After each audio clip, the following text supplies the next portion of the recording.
केशवं बादरायणं सूत्रभाष्यकृतौ वन्दे भगवन्तौ पुनः पुनः। समस्तजनकल्याणे निरतं करुणामयं नमामि चिन्मयं देवं सद्गुरुं ब्रह्मविद्वरम्। ॐ सहना भवतु सहनौ भुनक्तु सह वीर्यं करवावहै तेजस्विनावधीतमस्तु मा विद्विषावहै। ॐ शान्ति शान्ति शान्ति। 11वां और 12वां मंत्र। यो योनिं योनिम् अधितिष्ठत्येकः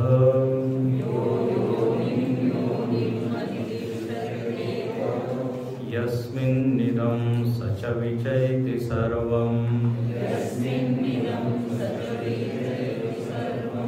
तमीशानं वरदं देवमीड्यम्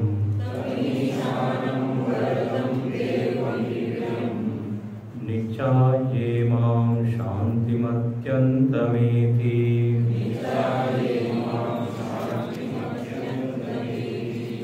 यो देवानां प्रभवश्चोद्भवश्च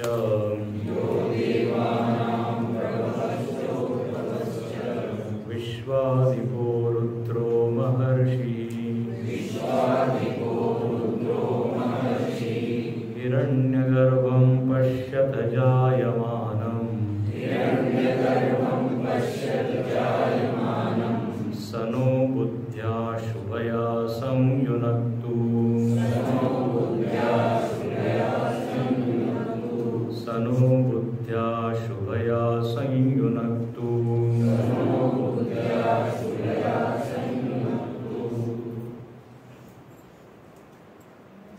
अपने जीवन को हम देखें तो ये दिखाई देता है कि हर व्यक्ति का एक ही लक्ष्य है, जीवन का एक ही ध्येय है और वो है परम शांति की प्राप्ति या परम आनंद की प्राप्ति। आनंद और शांति एक ही सिक्के के दो पहलू हैं। कोई ऐसा नहीं कहता कि मैं बहुत अशांत हूं लेकिन आनंद में हूं। अशांति और आनंद या सुख साथ में नहीं होता। अशांतस्य कुतः सुखम। तो उपनिषद पुनः पुनः हमको ध्येय दिखाती है और इस ध्येय की प्राप्ति कैसी होगी इस बारे में भी बहुत सहायता करती है। बोले आपको किस दिशा में प्रयत्न करना चाहिए। यदि परम शांति चाहते हो, परम आनंद चाहते हो, किस दिशा में जाएं। जैसे आप रेलवे स्टेशन पर जाते हो और आपने तय किया है कि मुंबई जाना है, तो एक विशिष्ट ट्रेन ही आपको उधर ले जा सकती है। नहीं, अब आए हैं तो किसी भी ट्रेन में बैठ जाते हैं, पहुंच जाएंगे मुंबई। पहुंचेंगे कहीं न कहीं, लेकिन मुंबई नहीं पहुंचेंगे। तो वही साधन हमको अपनाना पड़ेगा जो हमको साध्य तक ले जाए। इसलिए साधन का विचार होता है। यहां पर हम पुनः पुनः देख रहे हैं, श्रुति माता एक तरफ बताती है स शांति मापनोति, उसको शांति मिलती है, वो शोक रहित हो जाता है। तो बोले वो मतलब कौन? तो बोले जिसने परमात्मा का ध्यान किया, ध्यान से सुनिए, परमात्मा को समझा, परमात्मा को आत्म रूप से जिसने अनुभव कर लिया और जिसने ये जाना कि परमात्मा इस विश्व का अधिष्ठान है, इस उपनिषद में आप देखेंगे पुनः पुनः एक बात कही गई कि परमात्मा कौन है, तो बोले जिसके ऊपर पूरा जगत आश्रित है। ये एक बार नहीं अनेक बार है और आगे भी आएगा। तो परमात्मा को एक विशिष्ट आकार में देखने के बजाय समस्त का वो आधार है, ये जाने। इसलिए गीता में भगवान कहते हैं यो माम पश्यति सर्वत्र न तु मंदिरे एव।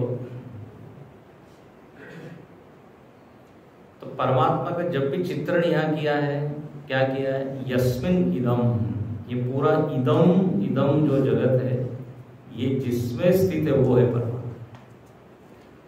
इदम शब्द से तो आप परिचित होंगे। इदम मतलब यह, और यह मतलब यह जगत। दो है, एक है इदम और एक है अहम। तो इदम मतलब जगत, और जगत मतलब क्या, ये भी समझना चाहिए। जो जो भी दृश्य है वो सब जगत है। बहुत सारी परिभाषाएं हैं। जो जो भी ज्ञेय है, जो जो भी अपने इंद्रियों का विषय बनता है वो सब क्या है, जगत। जो मन का विषय बनता है वो भी है जगत। और आगे चले, आत्मा का जो विषय बनता है वो है जगत। सरल कर देते हैं तो आत्मा के अलावा जो कुछ भी वो है जगत। चलिए, और जगत का प्रारंभ फिर कहां से होता है जानते हैं आप? मन से। मन, इंद्रिय, प्राण, बुद्धि, ये भी जगत की ही प्रॉपर्टी है। और फिर बाहर तो है ही जगत। तो जो जो भी ऑब्जेक्ट ऑफ नॉलेज बनता है, जो जो भी विषय बनता है, अब मैं अपने मन को जानता हूं कि नहीं, तो मन ज्ञेय है कि नहीं? जो जो ज्ञेय है वो सब जगत है। इंद्रियों को मैं जानता हूं कि नहीं, आंखों से ठीक नहीं दिखाई दे रहा है, कानों से ठीक सुनाई नहीं दे रहा है। लोग बोलते हैं स्वामी जी जरा जोर से बोलिए। तो इंद्रिय के उतार चढ़ाव को आप जानते हैं, प्राण के उतार चढ़ाव को जानते हैं। बोले अभी मैं कमजोर अनुभव कर रहा हूं, अभी मैं बलवान, बल की अनुभूति हो रही है। बुद्धि भी ज्ञेय है, समझ में नहीं आ रहा है, थोड़ा थोड़ा आ रहा है। तो ये समझना किसका धर्म है? बुद्धि का। लेकिन आपको ये तो समझ में आ रहा है ना कि समझ में नहीं आ रहा है।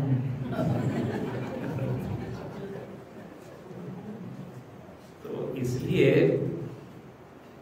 मैं अलग, बुद्धि अलग, मैं अलग, मन अलग। फिर शरीर के तो हम ज्ञाता है ही, मेरा हाथ, मेरा पैर। तो जो जो ज्ञेय है, तो ये पंचकोश इनको कहते हैं, पंचकोश। ये सब जगत ही है। और फिर बाह्य पंचभूतात्मक जगत, चराचर जो सृष्टि हमारे सामने है, विविधताओं से भरी हुई, ये सब जगत है। जगत का एक और अर्थ होता है जायते गच्छति। ये बड़ी सरल परिभाषा। जो पैदा होता है, मरता है, वो है जगत। उसमें एक त भी लगा हुआ है, जगत। त का अर्थ होता है तिष्ठति इव। जगत ऐसा लगता है कि वही जगत है, स्थिर है, ऐसा लगता है। जगत का एक गुण क्या लगता है, वही है, लेकिन हर क्षण वो बदल रहा है, वही के वही नहीं रहता। हमको भले ये लगे कि जिस हॉल में हम कल बैठे थे उसी हॉल में आज भी बैठे हैं, ऐसा लगता है ना, स्थिर है हॉल, ये हॉल सत्संग। लेकिन इस हाल के यदि ठीक से हाल देखा जाए, थोड़ा परिवर्तन हो गया है इसमें। 20 साल, 25 साल, 30 साल बाद 100 साल बाद मालूम पड़ेगा कि अरे बदल गया बदल, लेकिन लगता क्या है तो वही आश्रम है, वही नदी है जिसमें हमने कल स्नान किया था, लेकिन जिसमें आपने स्नान किया था वो पानी चला गया, गंगा सागर पहुंच गया, लेकिन लगता है वही गंगा है। तो वही शरीर है, लेकिन बारीकी से देखा जाए तो उसमें परिवर्तन है। तो जायते गच्छति तिष्ठति इव, एज दो इट इज सेम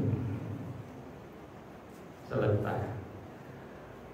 तो ये सारा के सारा परिवर्तित होने वाला जो समुदाय है, मन से लिंगादि ब्रह्मांडांतम सृजेत, सूक्ष्म शरीर लिंग शरीर से लेके पूरा ब्रह्मांड तक, लिंग शरीर मतलब अंतःकरण। अब ये सब शब्द जिनकी परिचय में उनको मालूम होगा। तो ये सारा के सारे कहाँ स्थित है? ये तो हो गया पूरा जगत। अब ये कहाँ स्थित है? तो बार बार कहा जा रहा है परमात्मा में स्थित है। शरीर, मन, इंद्रिय, सूर्य, चंद्र, ग्रह सब परमात्मा में स्थित है। ऐसा ही पुनः पुनः आ रहा है, इदम पूरा जगत। तो दिखता तो ऐसा है नहीं कि परमात्मा में स्थित है। देखो दो चीजें हैं, एक है आधार या अधिष्ठान और दूसरा है आश्रित। तो जगत आश्रित है, ठीक है। अधिष्ठान क्या है? तो बोले परमात्मा। बोले इस पॉइंट को कैसे समझे? ग्लास में यदि आपने पानी रखा है तो स्पष्ट दिखता है कि ग्लास क्या है? आधार है और पानी आश्रित है कि नहीं? बिल्डिंग खड़ी है तो इसका आधार क्या है? तो बोले नींव। पेड़ खड़ा है तो उसका आधार जड़ है।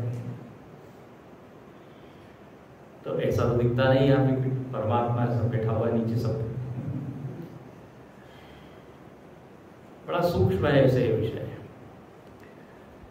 जितनी भी चीजें जगत के रूप में हमने गिनाई वो अस्थि के रूप में हमको अनुभव में आती है। ध्यान से सुनिए, अस्थि मतलब है। पेड़ है, सूर्य है, चंद्र है। तो वास्तव में सबका आधार क्या है मालूम है? सत्ता, अस्तित्व ही सबका आधार है। अस्तित्व के ऊपर सब चीजें भास रही। सत्ता को हटा दिया जाए तो पूरा जगत असत हो जाएगा, शून्य हो जाएगा। जिसके कारण हमको ये सारी चीजें है लग रही है ना, वो परमात्मा है, वो आधार है। तो बड़ा सूक्ष्म है, थोड़ा और उदाहरण दीजिए। घड़ा है, मानो कि घड़ा है, ठीक है। उस घड़े को आपने टेबल पर रखा है। किस पर रखा है? टेबल पर। अब यदि आपसे पूछा जाए इस घड़े का आधार क्या है, किसके ऊपर ये स्थित है, तो हम क्या बोलेंगे? टेबल पर स्थित है। अच्छा, लेकिन ये उत्तर सही नहीं है। हाँ, पेंदे पर स्थित, लेकिन वो कहाँ स्थित है? वो टेबल पे। तो टेबल आधार है और घट क्या है? आश्रित। ऐसा दिखता है। लेकिन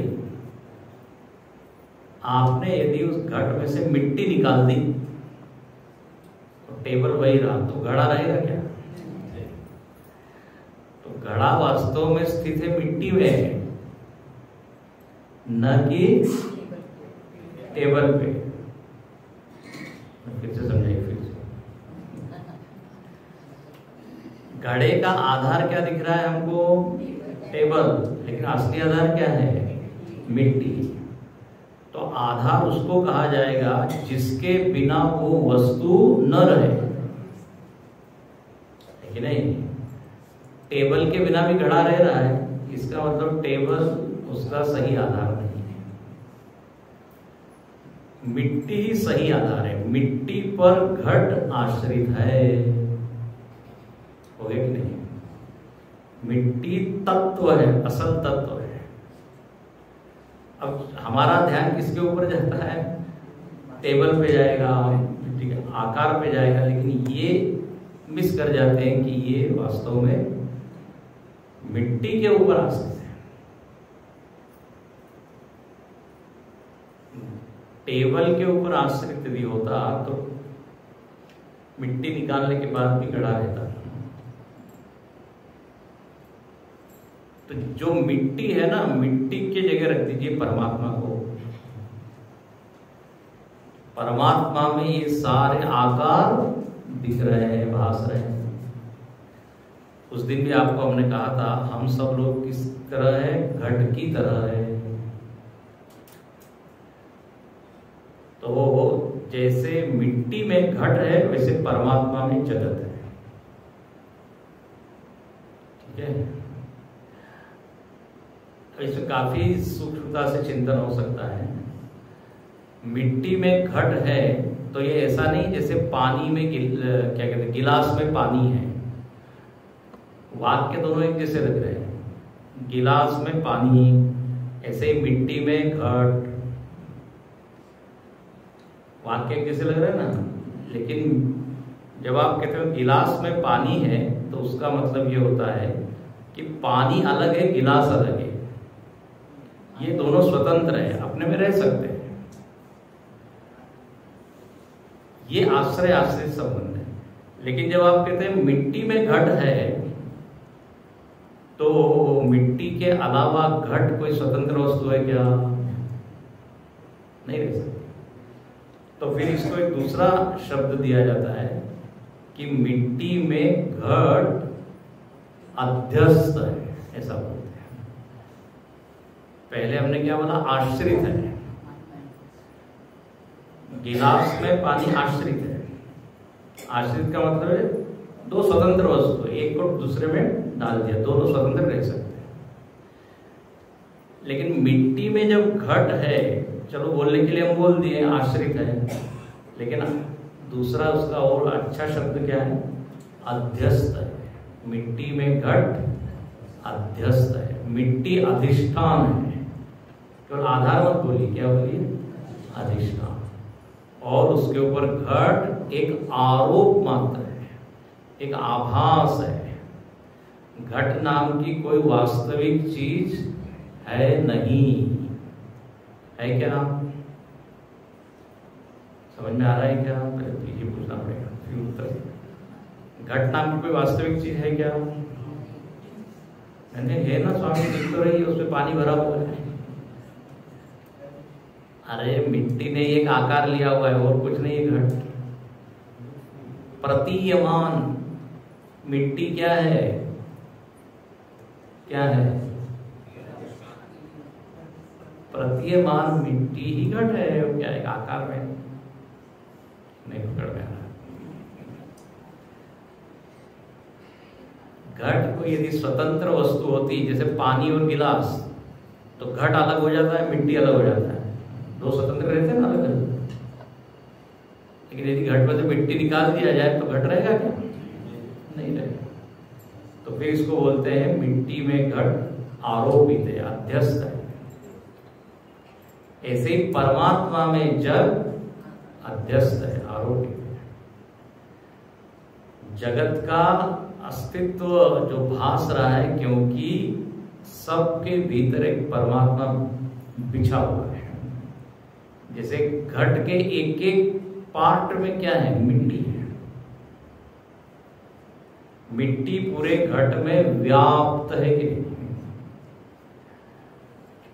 हम लोगों का ध्यान मिट्टी पर नहीं जाता, आकार पर ही जाता है, तत्वों पर नहीं जाता। और व्यवहार में भी यही होता है, हमारा ध्यान लोगों के आकार पर जाता है, गुण दोष पर जाता है। लेकिन जिसने वो आकार लिया है, हाँ, उस ओर ध्यान नहीं जाता। जो बड़े बड़े संत महात्मा होते हैं उनका ध्यान उसी पर जाता है, वो आकार को गौण कर देते हैं। जैसे एक स्वर्णकार होता है, उसका ध्यान सोने पर ही होता है। He is not interested in design. Design में हम लोग इंटरेस्टेड है। वो क्या दिखेगा वहां पे? सोना ही दिखेगा। एक उदाहरण हमने कई बार दिया है आपको याद हो। एक स्वर्णकार के पास एक व्यक्ति सोने के गणेश जी और सोने का चूहा ले गया। उसके बाद पैसे की कमी थी तो उसने कहा इसको हम बेच देते हैं और पैसा मिल जाएगा। दोनों ही किसके बने हुए हैं? सोने के। दोनों का वजन किया गया तो स्वर्णकार ने कहा दोनों की कीमत एक ही है, क्योंकि दोनों का वजन समान है, चूहे का और गणेश जी का। अब जो बेचने वाला था वो थोड़ा भगत वृत्ति का था, बोले नहीं नहीं ये दोनों एक कैसे हो सकते? भाई चूहा तो वाहन है, गणेश जी तो देवता है, वो दोनों एक कैसे हो? दोनों की कीमत आप एक लगा रहे हैं। तो वो स्वर्णकार बोला मुझको इसमें न चूहा दिख रहा है न गणेश जी, मुझको इसमें दिख रहा है सोना। और कीमत न तो गणेश जी की है न चूहे की, एक इसकी सोने की। तो सोने के ऊपर ही दोनों आश्रित है कि नहीं? अध्यस्त है कि नहीं? आरोपित है कि नहीं? तो यहां पर पुनः पुनः ये आया है कि जगत जिसमें आश्रित है, जिसमें अध्यस्त है, वो है परमात्मा। तो जो परमात्मा है वो एक विशेष आकार में नहीं, जैसे हम राम कृष्ण शिव इत्यादि, अस्तित्व के रूप में, सत्ता के रूप में, सब में जो है हमको लग रहा है बस ये है ही परमात्मा है। पुस्तक है, घड़ी है, मोबाइल है, उस हाय को यदि निकाल दिया जाए तो क्या हो जाएगा? नहीं है। हाय को यदि हटा दिया जाए शून्य हो जाएगा। तो ये एक विषय है बड़ा सूक्ष्म। तो अधिष्ठान है।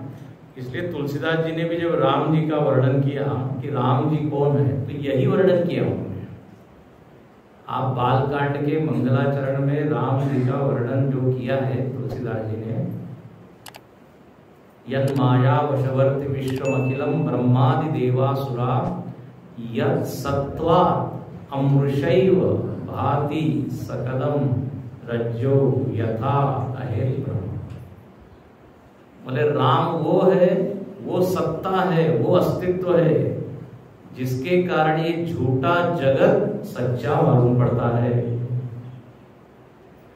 मतलब जगत में कोई सच्चाई है नहीं, जगत के अंतरंग जो एक अदृश्य अमूर्त सत्ता बैठी है वो इसको सत्ता दे रही है। जिसे अभी उदाहरण दिया गणेश जी और चूहे का, तो गणेश जी और चूहे को सत्ता कौन दे रहा है? सोना। तो बोले राम जी उस सोने की तरह है और चूहा इत्यादि क्या है? जगत। तो यह सत्ता, जिसकी सत्ता के कारण झूठा जगत भी सच्चा मालूम पड़ता है। झूठे वो सत्य जाहि बिनु जाने, जिमि भुजंग बिनु रज पहचाने। ये रस्सी सर्प, झूठा सर्प भी सच्चा मालूम पड़ता है। क्यों? क्यों? झूठे सर्प में सत्ता कहां से आ गई? जीवन कहां से आ गया? रस्सी से, क्योंकि रस्सी सत्य है कि नहीं? सर्प झूठा है क्यों? क्योंकि प्रकाश में वो गायब हो जाता है। लेकिन सत्य क्यों लग रहा था? रस्सी की जो सत्ता है वो उसमें ट्रांसफर हो गई। रस्सी सत्य है, रस्सी है। अज्ञान में क्या लगने लगा? सर्प है।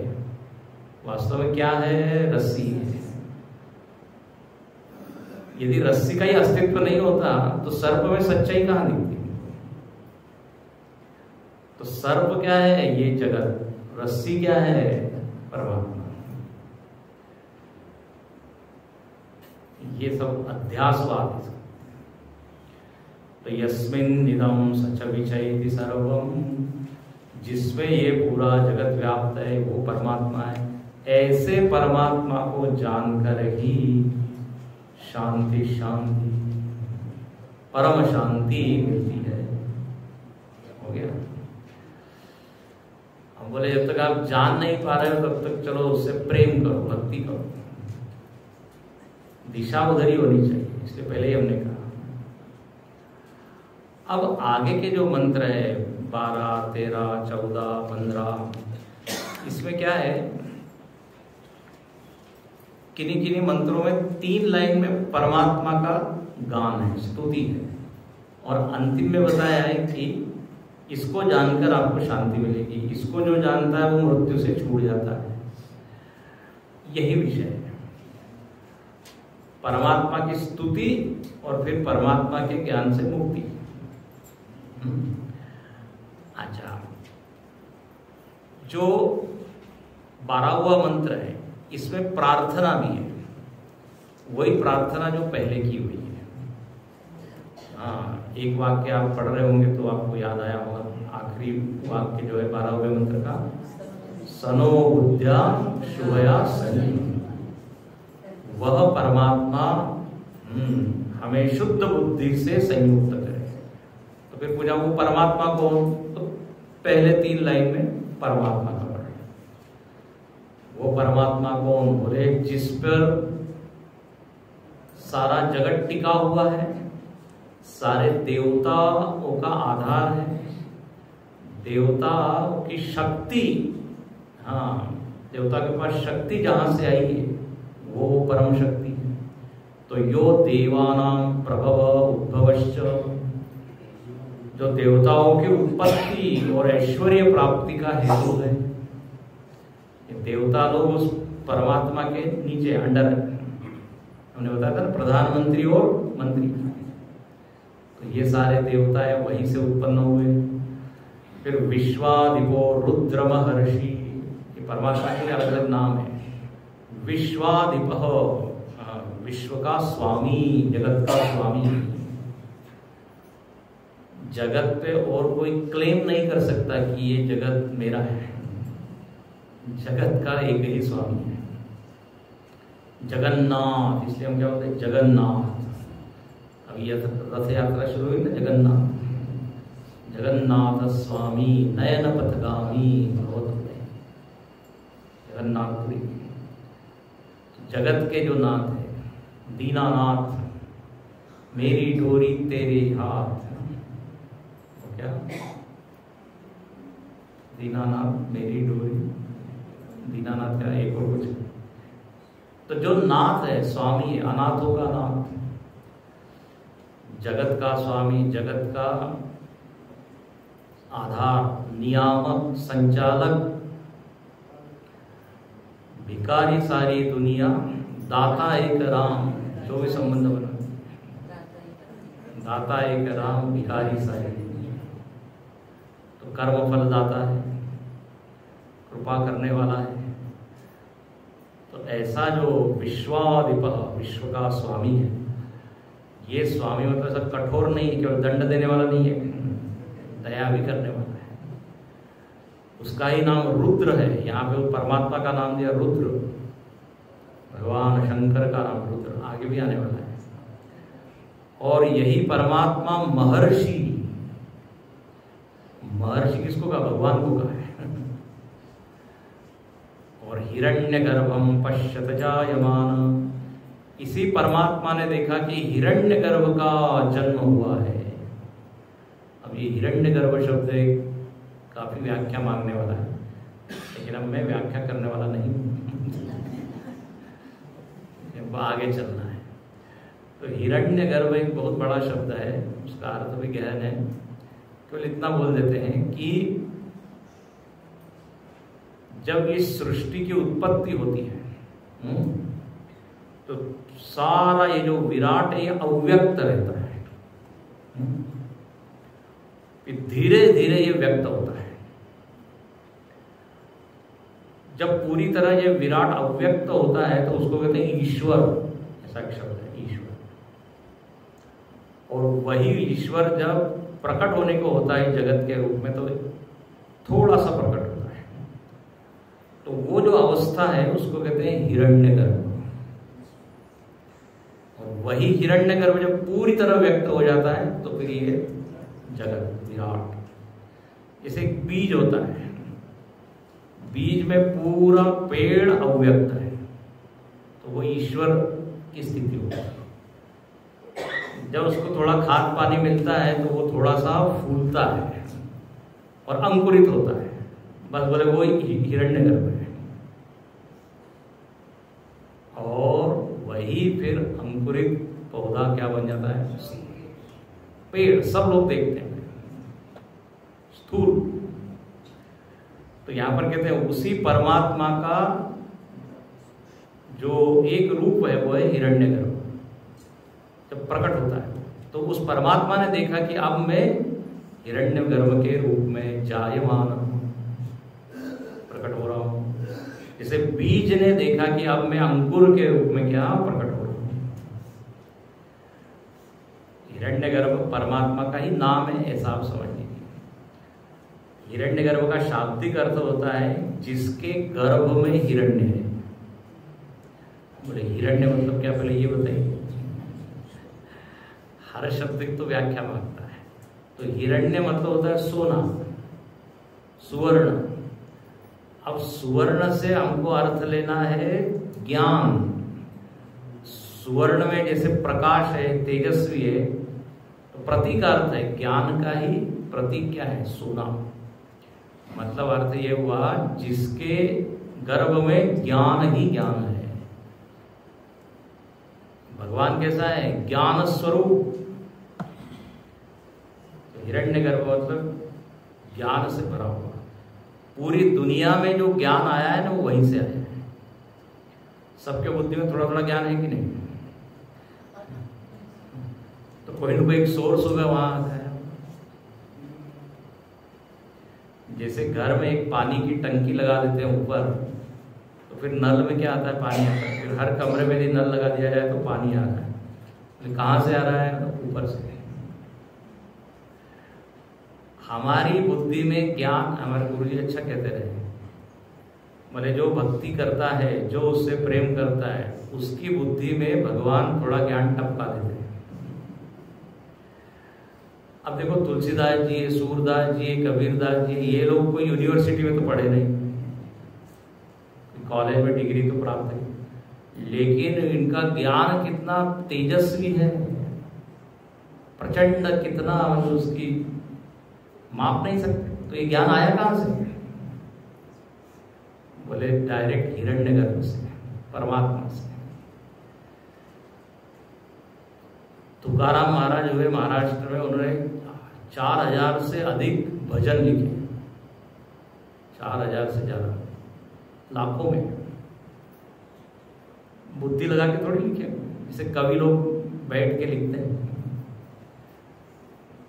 तो कहां से, तो बोले जो ज्ञान का सोर्स है, जहां से ज्ञान पूरे ब्रह्मांड में गया, उसी से जुड़े जाते हैं।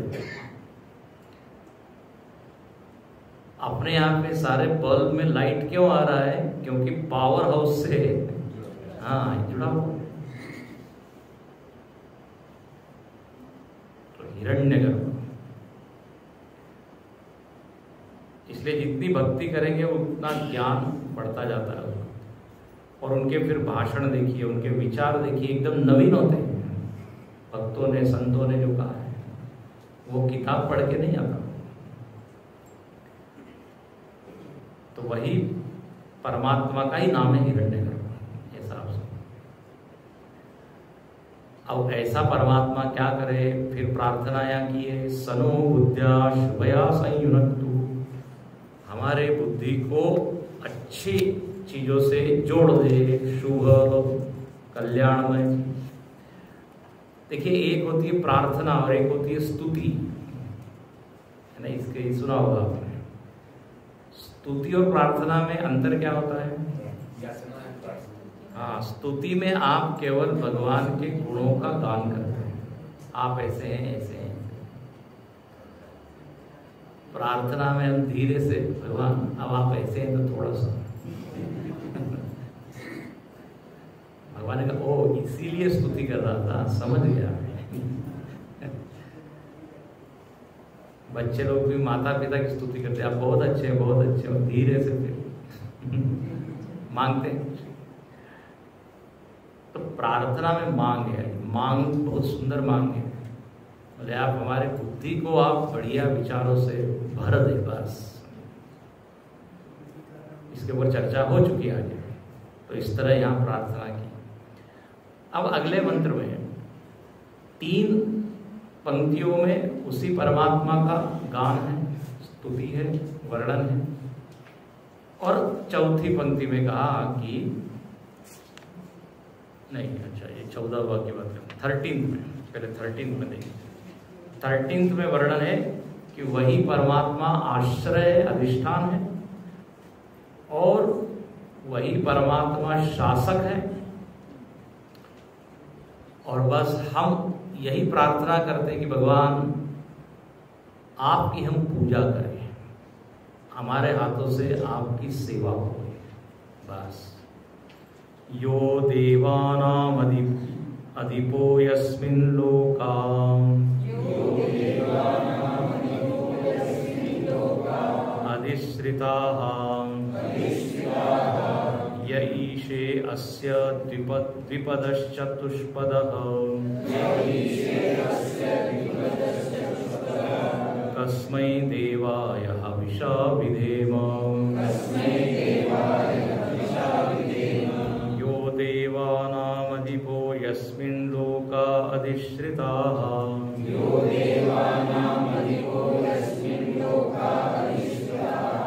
य ईशे अस्य द्विपदश्चतुष्पदः तस्मै देवाय हविषा विधेम।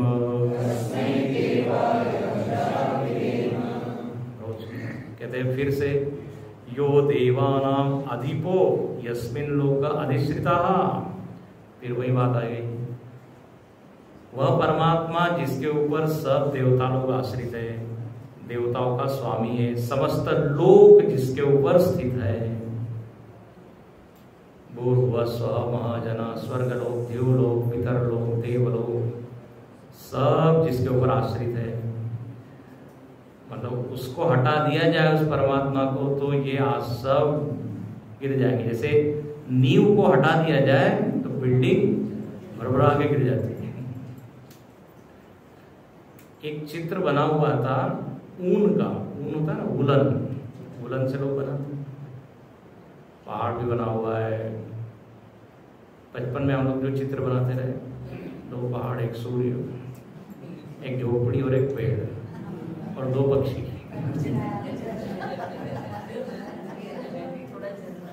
तो किसी ने ऊन से वो बनाया था, वुलन से। तो पहाड़ भी दिख रहा है, सूर्य भी चमक रहा है। अब वो सब किसके ऊपर आश्रित है? हाँ, एक बच्चा गया, उसने उसको खींचना शुरू किया।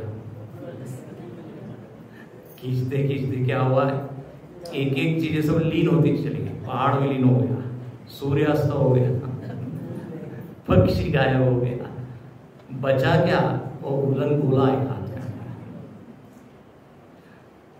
तब ज्ञान क्या हुआ, अरे इसके ऊपर ये सारा आश्रित था, दिख रहा था, है कि नहीं? इसी तरह परमात्मा ने ये विविध रूप लिए हुए हैं, इसलिए बार बार यहाँ कहा जा रहा है आश्रय कौन है, उसको आप पकड़िए। इस पर और चिंतन आगे हम करेंगे। तो बोले यही परमात्मा कैसा है, द्विपद चतुष्पद ईशे। जो 2 पैर वाले हैं और जो 4 पैर वाले हैं उनका शासक है। हाँ, इनके ऊपर शासन करने वाला वो है। 2 पैर वाले हैं मनुष्य, 4 पैर वाले हैं पशु। अब इससे आप सब ले लीजिए, पक्षी, कीट, पतंग, सबका एक ही शासक है। द्विपदश्च चतुष्पद। आप जानते हैं 4 प्रकार के प्राणी हैं, उद्भिद, स्वेदज, जरायुज अंडज, पृथ्वी को फाड़ के जो निकले, मतलब सारे वनस्पति। और अपने यहाँ का है वनस्पति जड़ नहीं है, हाँ चेतन है, उसमें जीवन है। तो सबसे पहला जो जिसमें जीवन थोड़ा सा दिखाई देता है वो है वनस्पति। फिर दूसरे इसको तो उद्भिज, उद्भिज मतलब पृथ्वी, पृथ्वी को फाड़ के जो स्वेदज, मॉइस्चर से, जो नमी से जो पैदा हुए, जितने कीट पतंग होते हैं वो है। थोड़ा सा उनमें जीवन ज्यादा देता है, थोड़े से उड़ सकते हैं इधर से उधर। फिर अंडज, अंडे से उत्पन्न होगा पक्षी।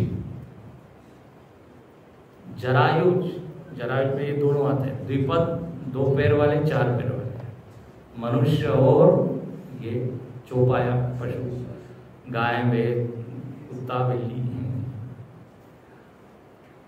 इतने सजीव प्राणी हैं, 4 में डिवाइड कर दिया, उद्भिज, स्वेदज, अंडज, जरायुज। पूरी सृष्टि को 2 भागों में बांट दीजिए, सजीव और निर्जीव। तो सजीव में ये सवाल है, तो बोले इन सारे प्राणियों का शासक कौन है? वही ईश्वर है। हमको लगता है हम शासक है, लेकिन यदि हम ही वास्तव में शासक होते इस शरीर के तो मरते नहीं। कोई और है जो इसके ऊपर शासन कर रहा है। हम शरीर को कहते हैं मत जाओ, मत जाओ, रुक जाओ, रुक जाओ, लेकिन शरीर कहता है नहीं, ऑर्डर आया है ऊपर से, जाना पड़ेगा।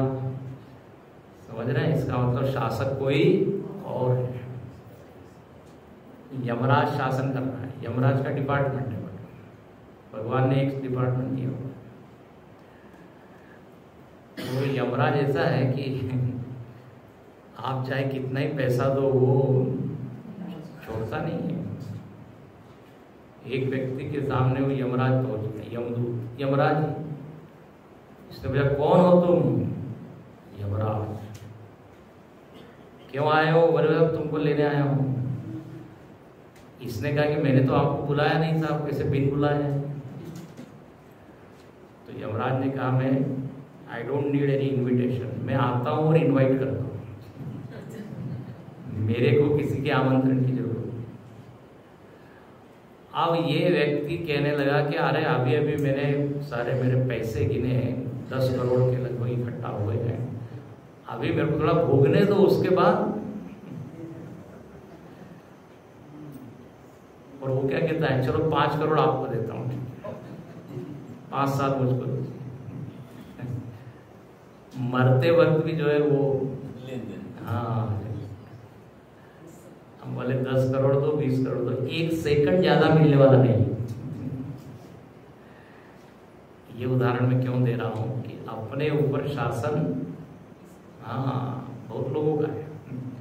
पंचभूत अपने ऊपर शासन कर रहे हैं, अग्नि, वायु, जल इत्यादि।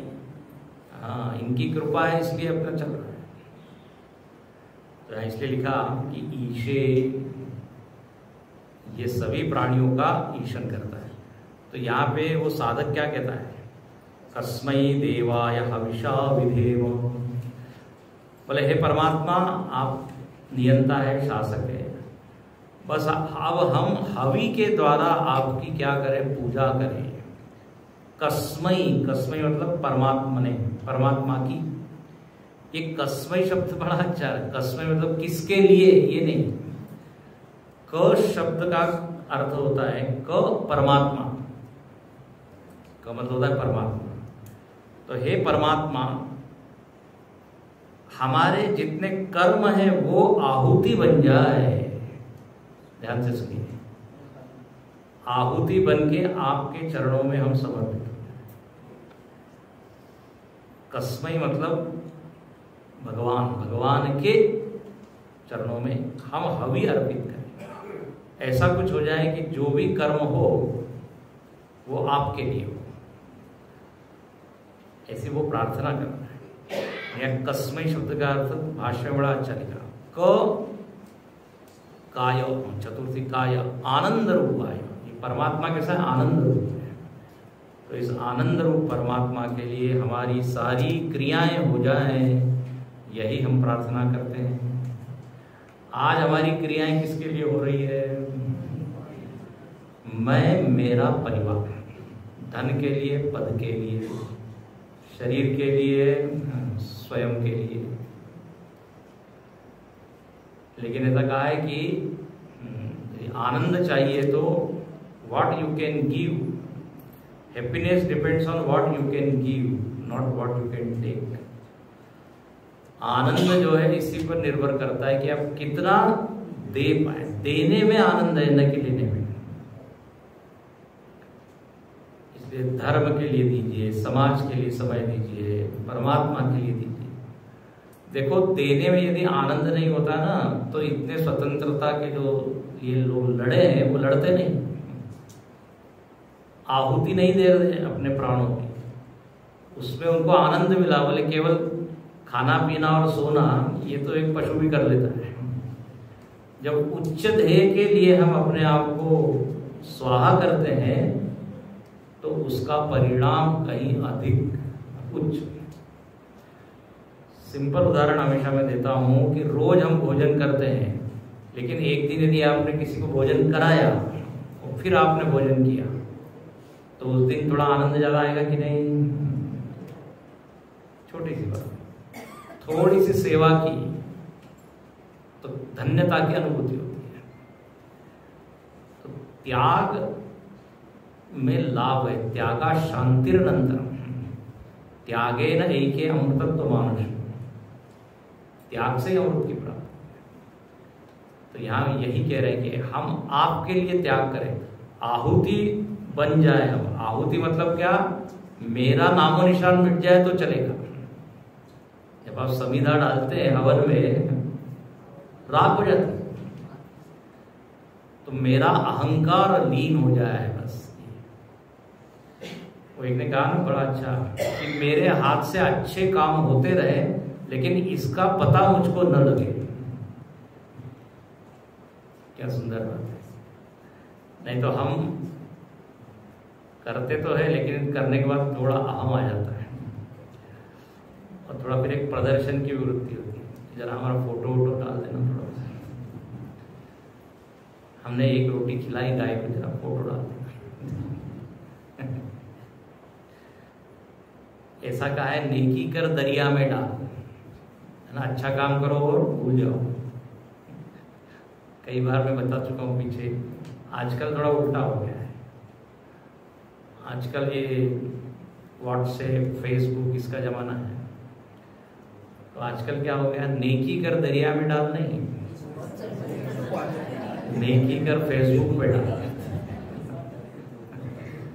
ताकि पूरी दुनिया को खबर लग जाएगी हमने एक रोटी खिलाई है, जो भी की। तो यहां पर कहते हैं ऐसा ना हो। ये सेवा, समर्पण, कर्मयोग अहम को खत्म करने के लिए, शांत करने के लिए, न कि अहम को बढ़ाने के लिए। नहीं तो कहते हैं ना, पर्पस इज डिफीटेड, अंग्रेजी में कहते हैं। प्रयोजन ही सिद्ध नहीं हुआ। तो कस्मै देवाय हविषा,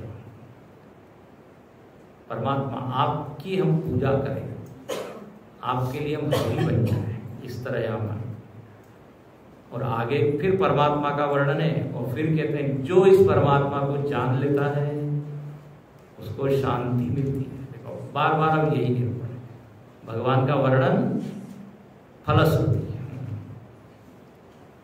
सूक्ष्माति सूक्ष्मं कलिलस्य मध्ये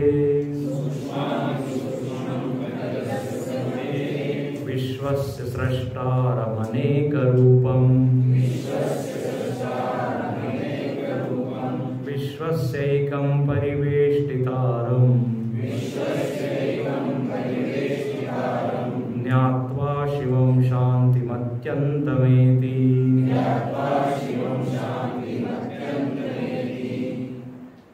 बोले परमात्मा कितना बड़ा है, जरा बताइए आप। तो बोले सूक्ष्माति सूक्ष्मम, ओह तो सूक्ष्म से भी सूक्ष्म है।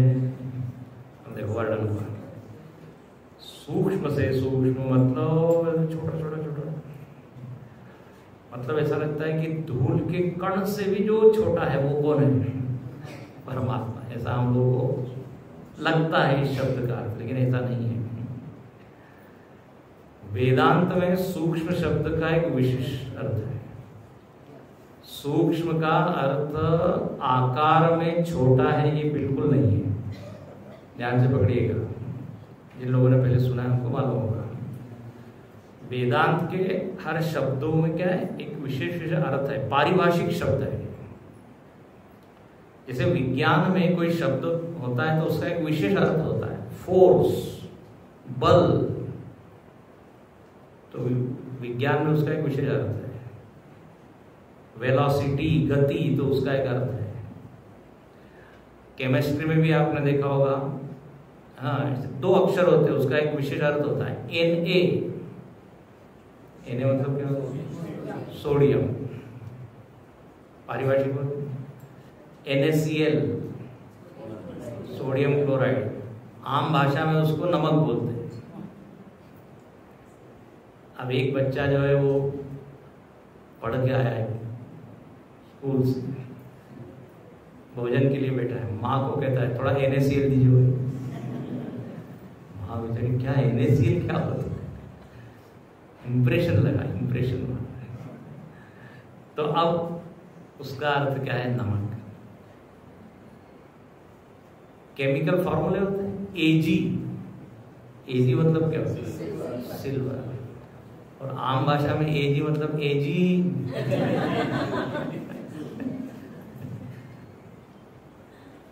समझ गए आप?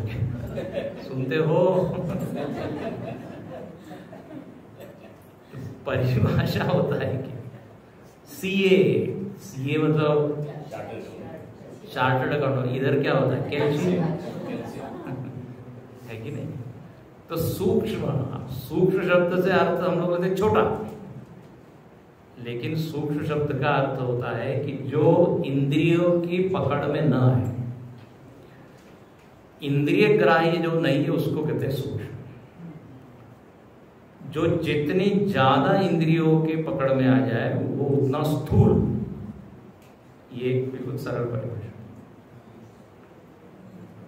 दूसरा और अर्थ बता देते हैं, जिसमें ज्यादा गुण वो स्थूल। जैसे पंच महाभूतों में पृथ्वी है, ठीक है? पृथ्वी में 5 गुण है, शब्द, स्पर्श, रूप, रस, गंध, पंचगुणात्मक। तो पृथ्वी सबसे स्थूल। जल, उसमें 4 है, उसमें गंध नहीं है, शब्द, स्पर्श, रूप, रस। तो पृथ्वी से सूक्ष्म जल, जल से सूक्ष्म अग्नि। अग्नि में केवल 3 ही गुण है, शब्द, स्पर्श, रूप, रस नहीं है। आपको यदि विश्वास नहीं होता ट्राई करके देख लीजिए 10। उसके बाद बचे तो फिर बताइए आगे। अग्नि मीठी लगेगी। तो अग्नि में रस नहीं, शब्द, स्पर्श, अग्नि का आवाज आता है पापा। स्पर्श में उष्ण है, रूप लाल है। अच्छा, वायु में केवल 2 ही है, शब्द और स्पर्श। आकाश में केवल शब्द है। तो सबसे सूक्ष्म क्या हुआ? आकाश। और आकाश से भी सूक्ष्म परमात्मा, जिसमें कोई गुण नहीं है, निर्गुण।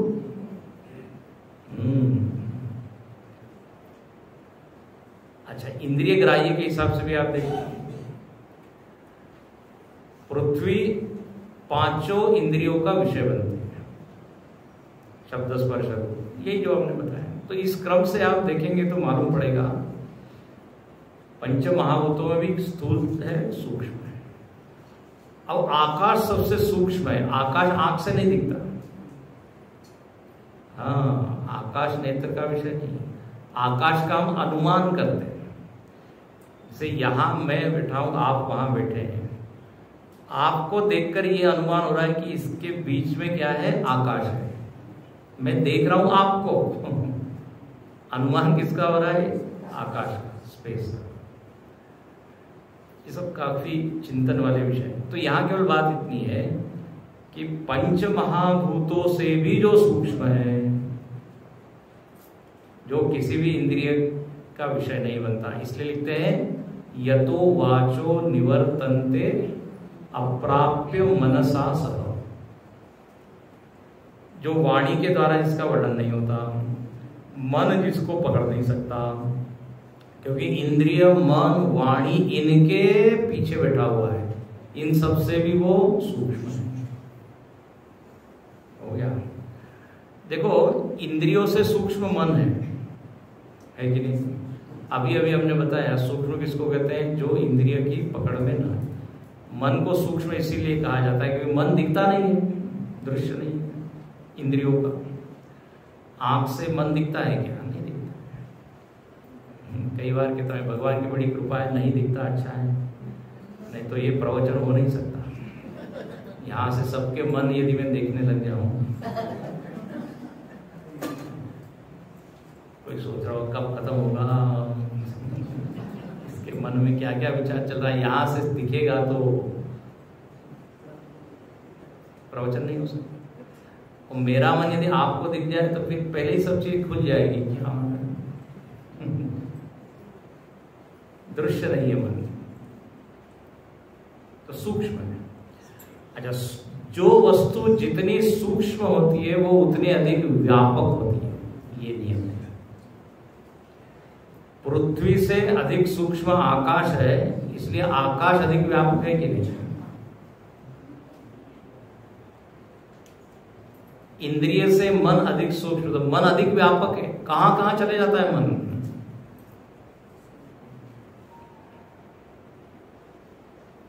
तो जो सबसे अधिक सूक्ष्म होगा वो सबसे अधिक व्यापक होगा। इसलिए बार बार यहां आ रहा है कि परमात्मा कहता है व्यापक है। अखंड मंडलाकारं व्याप्तं येन चराचरं, रोज हम पढ़ते। देखो आकाश सूक्ष्म है इसलिए व्यापक है। कहां कहां गया हुआ है आकाश? खाली जगह,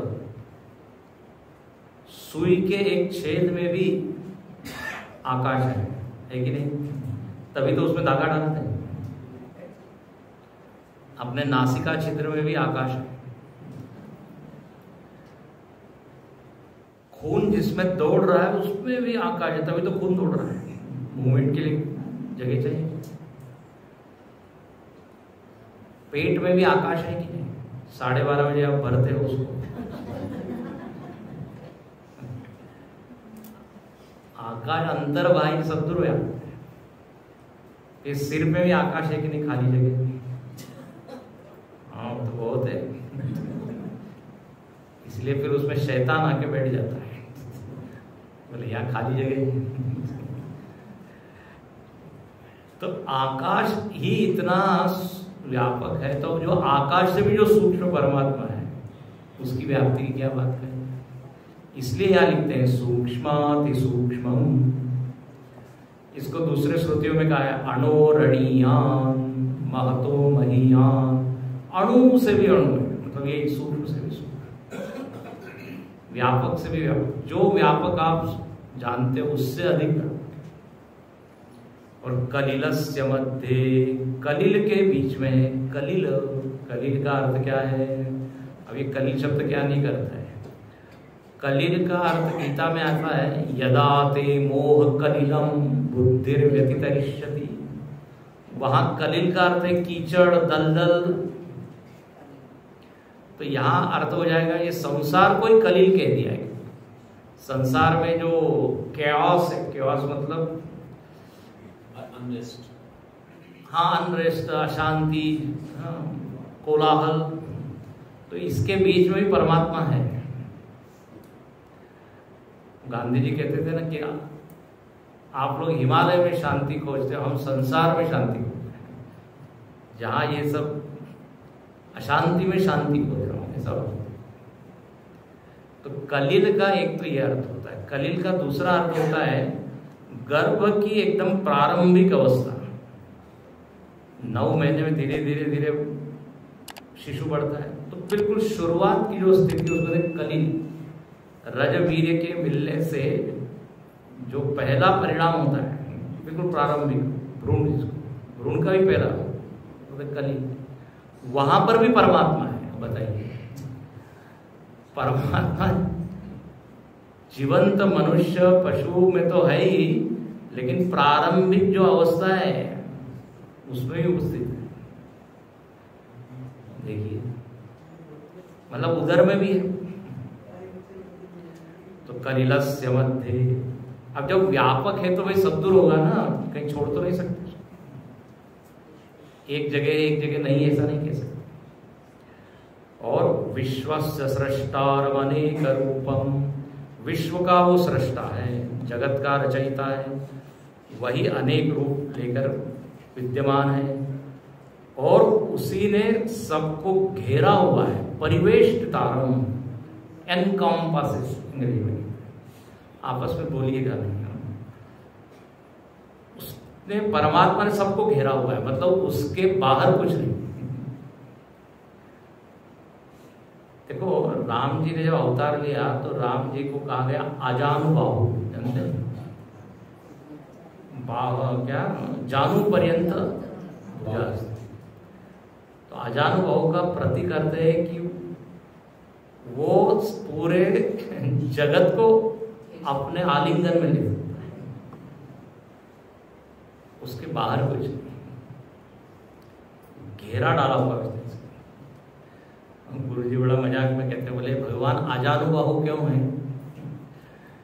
बोले क्योंकि जब भक्त लोग आते हैं ना तो भगवान से गले लगते हैं, और भक्त लोग काफी मोटे ताजे होते हैं, तो भगवान को हाथ जरा लंबे चौड़े रखना। तो जिसके हाथ सब दूर है, जिससे कोई बच नहीं सकता, परिवेष्टिता। ज्ञात्वा शिवम शांतिमत्यंतमेति, ऐसे परमात्मा को जानकर ही क्या होगा? शांति की प्राप्ति हो। इसी परमात्मा का नाम शिवम है, शिवम, शिव। ऐसे कल्याण स्वरूप परमात्मा को जानना ही पड़ेगा। देयर इज नो अदर उपाय, नो मार्ग, नान्यः पंथा अयनाय विद्यते। कोई शॉर्टकट भी नहीं है, इसको ही जानना पड़ेगा।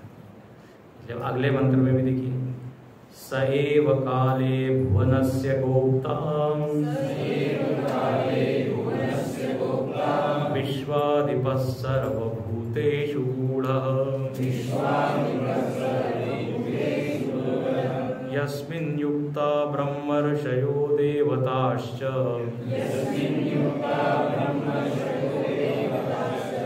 तमेवं ज्ञात्वा मृत्युपाशांश्छिनत्ति।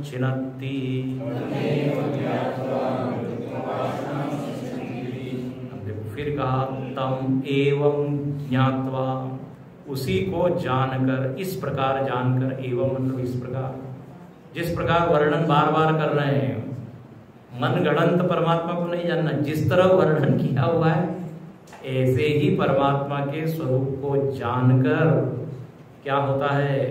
मृत्यु से पार चढ़ जाता है। मृत्यु पाश को काट डालता है, अमर हो जाता है। बोले कोई कोई हुए हैं क्या ऐसे? कोई उदाहरण दीजिए। तो यहाँ तीसरी पंक्ति में लिखते हैं, ब्रह्मर्षयो देवताश्च। ब्रह्मर्षि लोग आपको ही जानकर, परमात्मा को जानकर अमर हो गए। अब कौन है ब्रह्मर्षि? तो भाष्य में आता है सनकादि ऋषि, उदाहरण दिया। सनकादि ऋषि ब्रह्मर्षि, जानते हैं? 4 ऋषि थे, नाम बोलिए।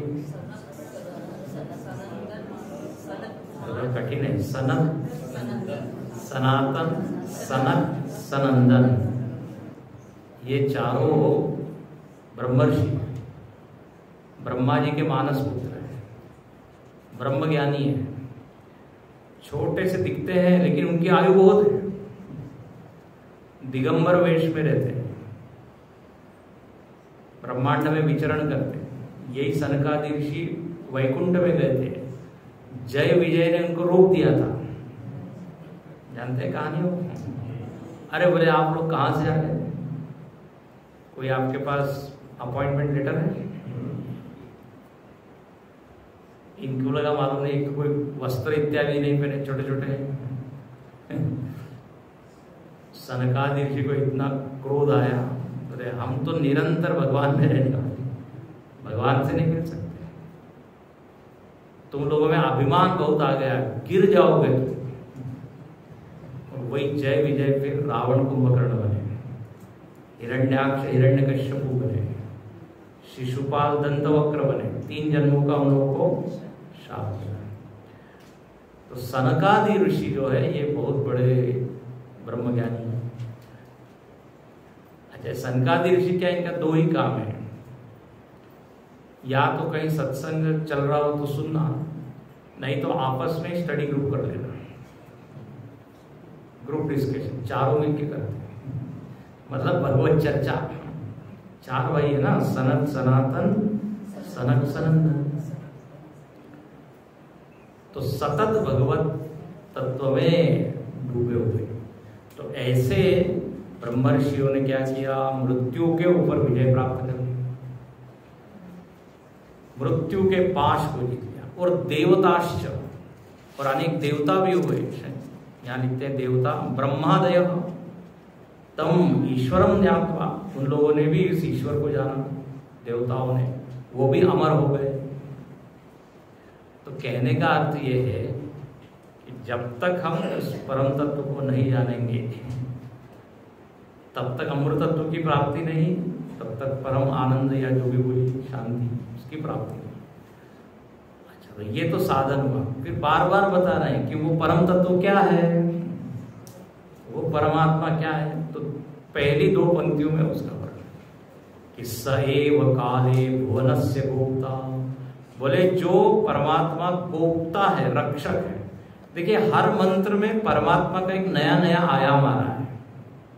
जैसे पीछे क्या बताया, जो सूक्ष्म से भी सूक्ष्म है। उसके पहले क्या आया, जो जिसमें पूरा इदम जगत आश्रित है कि नहीं? आप जरा बारीकी से पढ़िएगा।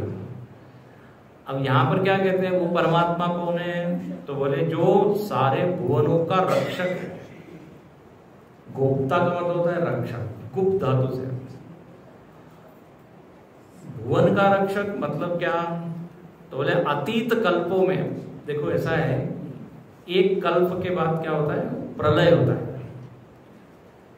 तो प्रलय में सारे जीवों के जो बीज है उसको संभाल के रखना पड़ता है, सारे संस्कार इत्यादि, और फिर उसी के अनुसार अगले सृष्टि में वो जीव क्या होते हैं, प्रकट होते हैं शरीर लेके।